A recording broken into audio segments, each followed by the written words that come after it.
Hello students, myself Vivek Ranjan Srivastav. Wishing you a pleasant good morning. We are studying physics for class 9 and as you know that we are studying your first chapter motion. In this video lecture, we are going to derive the second equation of motion by graphical method. In just earlier video, we have discussed about the first equation of motion which was v equal to u plus at. Now in this particular video lecture we are going to discuss about the second equation which is ut plus half at square. Students, as you know that the second equation of motion is used to find the cover distance by an object which is in uniform acceleration and covers the distance in time t. In other words, you can say that the distance covered by an object in time t with uniform acceleration is found by the second equation of motion which is s equal to ut plus half at square. Now we have to derive this equation by the help of graphical method. I am using the previous graph which was discussed in the first equation. Okay, now I am just recalling. Let in the figure there is an object having initial velocity u at a point a point पे इस वस्तु का initial velocity क्या है बाबू u है, ठीक है, and its velocity changes eight uniform rate a to b पे इसका वेलोसिटी जो होता है वो यूनिफॉर्म रेट पे चेंज करता है. कैसे चेंज करता है? यूनिफॉर्म रेट पे चेंज करता है, ठीक है. और आफ्टर टाइम t, ठीक है, its velocity becomes v at point b with uniform acceleration a, ठीक है.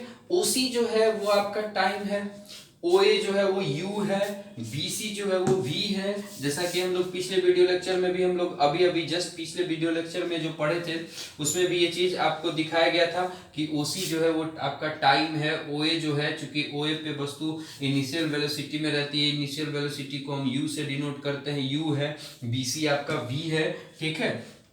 अब हम आगे इस फिगर में कुछ कंस्ट्रक्शन किए हैं. AD को हमने OC के पैरेलल खींचा हुआ है और ये आपको ये BE जो है वो परपेंडिकुलर ड्रॉ कराया हुआ है मैंने OE पर. ओके, अब देखिए सपोज कि ये ऑब्जेक्ट, ठीक है, इस वेलोसिटी को गेन करने में s डिस्टेंस कवर करता है. मान लीजिए कि ये वेलोसिटी a पे इसका u था और b पे पहुंचते पहुंचते ये v हो गया. तो इस वस्तु ने इस वेलोसिटी को गेन करने के लिए जब इसका एक्सेलरेशन बढ़ा होगा, एक्सेलरेशन में ये वस्तु आई होगी तो इसने एक डिस्टेंस कवर किया होगा. मतलब कि t in the duration of time t it covered a distance equal to s and we have to find that amount of s by the help of second equation of motion. Here we are discussing the formula, ठीक है, sorry the derivation of the formula s equal to ut plus half at square. और this formula is used to find the cover distance by an object in time t with an uniform acceleration a, ठीक है. तो अब अगर हम इस वस्तु के द्वारा कवर डिस्टेंस फाइंड करना चाहें तो हम देखेंगे कि ये वस्तु OABC का डिस्टेंस कवर कर रही है, OABC का, ठीक है. तो अगर हम किसी मेथड से OABC का एरिया निकाल लें बाबू, OABC का एरिया अगर आप निकाल लें तो OABC का एरिया जो होगा वो इस ऑब्जेक्ट के द्वारा कवर्ड डिस्टेंस हो जाएगा. तो to find the cover distance by this object we have to find the area of the region OABC, ठीक है. in the region OABC we have considered two figures. Here the first one is triangle ABD and second one is the rectangle OADC, ठीक है. तो if we want to find the cover distance then we have to calculate the areas of these two figures, ठीक है. तो for calculating the areas of these two figures we have to find the area, particularly first the area of triangle ABD and second the area of rectangle AODC. now हमारा formula distance का हो जाएगा area of OABC equal to area of rectangle OADC. मैंने बताया ना, area of rectangle OADC and area of triangle ABD, ठीक है। तो ये एबीडी का एरिया और ये ओएडीसी का एरिया, दोनों का एरिया निकाल के आप अगर ऐड कर दोगे तो ओएबीसी का रीजन का एरिया निकल जाएगा जो कवर डिस्टेंस होगा। ठीक है। तो ओएडीसी का एरिया लेंथ इंटू ब्रेथ होता है। लेंथ आपका ये है एडी और ब्रेथ आपका ये है ओए। एडी इंटू ओए हो जाएगा या फिर ओए इंटू ओसी भी हो सकता है। लेंथ ओसी भी है, एडी भी है, दोनों टी है। ठीक है। और ओसी जो है, ओसी ये आपका टाइम है टी। ठीक है। और ओए जो है वो यू। तो यू इंटू टी यानी आपका ओएडीसी का एरिया यूटी आ गया। अब हम ट्रायंगल एबीडी को कंसीडर करते हैं। एबीडी ट्रायंगल जो है वो एईबीडी इस रेक्टेंगल का आधा है एकदम से। ठीक है। तो एबीडी का एरिया जो हो जाएगा 1/2 एरिया ऑफ रेक्टेंगल एईबीडी हो जाएगा। ठीक है।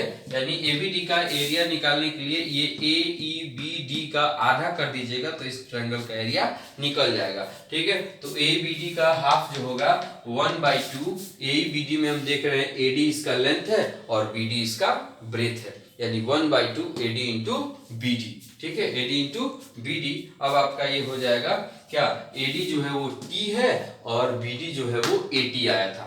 पिछले वीडियो में हमने जो बीडी का वैल्यू निकाला था वो क्या आया था, 80 आया हुआ था। ठीक है। मतलब slope of AB, slope of AB will be BD. ठीक है। तो बीडी जब निकाले थे हम लोग तो हमारा क्या आया था, 80 आया हुआ था। तो 1/2 80 स्क्वायर। ठीक है। तो अब इन दोनों को, यानी अब एक बार एबीडी एरिया और ओएडीसी दोनों का वैल्यू अगर इक्वेशन 1 में रखते हैं, putting the value of area ADC and OADC and triangle ABD in equation 1 we get distance equal to area OADC area ABD। तो S equal to UT plus half AT square। चूंकि OADC का area UT है और ABD का area half AT square है। तो now we have got the second equation of motion by the graphical method। Okay ये आपका सेकंड इक्वेशन ऑफ मोशन था।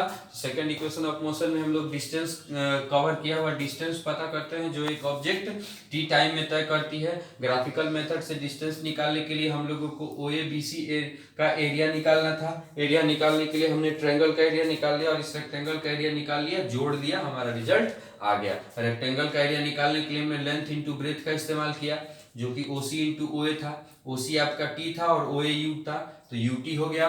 फिर इस ट्रायंगल का एरिया जो है इस रेक्टेंगल का आधा है तो इस रेक्टेंगल का एरिया निकाल के हमने 2 से डिवाइड किया। इस रेक्टेंगल का एरिया एईबीडी का एरिया जो था वो बीडी इंटू एडी था तो एडी टी था और बीडी एटी हमने पहले निकाला था। ठीक है।